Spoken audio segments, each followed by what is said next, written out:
Hey everyone, so in this video we are going to learn how to receive mail from an HTML form without having a backend, right? Without having a backend.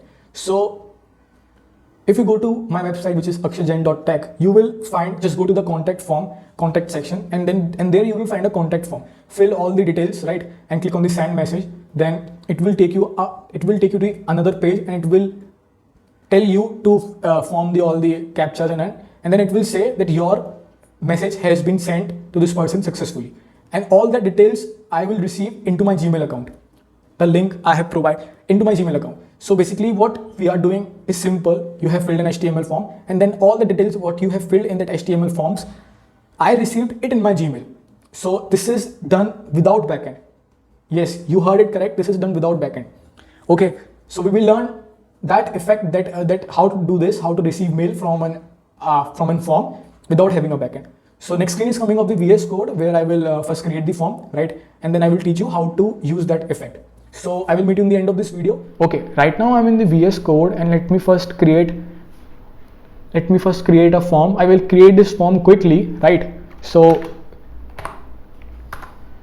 I will meet you after creating this form. Okay, so I have created the form, and it contains let me show you how this form looks. So this is how it looks, and now I will just fill here details, and then I will receive all these details in my Gmail account. There are various ways to do this, right? There is SMTP method, which we can just write a full JavaScript code, and we can receive mail from this form. Okay, and there are more plugins, but one of the best plugin I found on internet is Forms Free, which I have used in my website, and it looks something like this.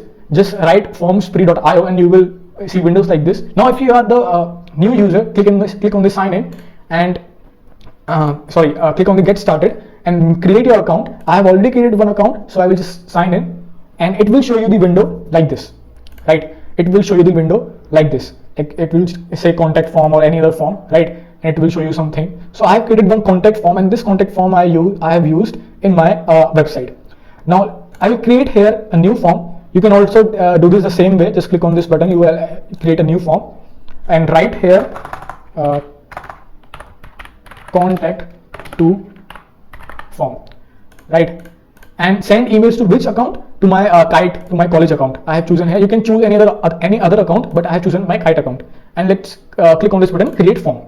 Okay, so form created successfully. Now it has provided you this URL, and what you have to do now, it have also told you that you have to just the form code that you have written in your HTML, in that form, in the action, you have to write this form. So you all know that why we use action attribute. We use action attribute to send our data to the URL present here. So we are just writing this URL in this action method, and we are using the post method to because we don't want our data in the URL. So I will copy this code. One most important thing is here it says the URL in the action attribute of your form, right? It says that this URL should be in action attribute, and second it says also make sure your form uses method post. Finally ensure that each input has a name attribute. So your each input should have a name attribute, it should have an action attribute, and method post attribute. Okay. Now let's copy this, and what I will do, here is my form. I will write action, and I will copy this URL. Now I will target, because I want to open this in a new window, and the method, which is, it says post, right? Plus I have added all the name attributes to this function, name message. Okay, so now let's save this. One thing also you can do this, if you go to the settings, you can enable here. There are so many features, like you can just if you want a reCAPTCHA to your profile, you can filter this, but I don't want a reCAPTCHA. Okay, so let me just switch it off, and this is my the URL. Now all the submissions will also you see here. Let me first show you. Let me first save this, and let's now write here something else. Akshat, phone number, and any message. Right, now if I click on submit, it says thanks, the form has been successfully submitted. Now let's go to my Gmail account and let's see whether it has sent me this form or not.